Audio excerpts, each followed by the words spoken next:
Addressing Descartes' assessment, Castries South MP Honorable Ernest Hilaire highlighted the critical period between 2016 and 2021 when the Sinusha Labour Party SLP occupied the opposition benches. Hilaire claimed that during this time frame, Descartes, then serving as the chief economic advisor, actively ensured that the six Labour parliamentarians received no financial assistance for their work. Honorable Bradley Felix and Alan Shasnik can boast today that they got monies every quarter under the CDP. They cannot account for how they spent it, but they got monies every quarter. We spent 5 years and never got a cent.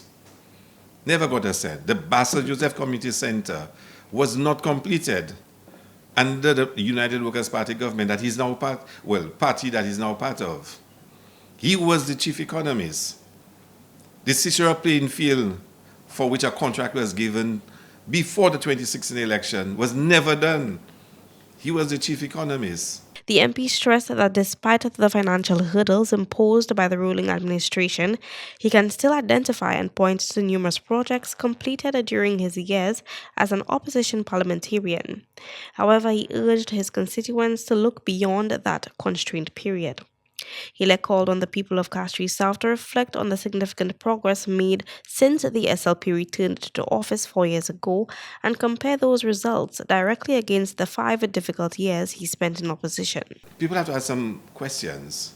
I heard the leader of the opposition says that Carnival cannot be allowed to be only 2 weeks in July. It needs to be the entire month of July. Tommy Descartes should have said to him that one of the first carnival activities of the season is always the Cicero pageant.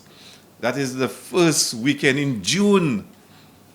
And Cicero Carnival is the first community carnival. It's the first Sunday, it is the first 2 weekends of June. We're not talking about July, we're talking about June.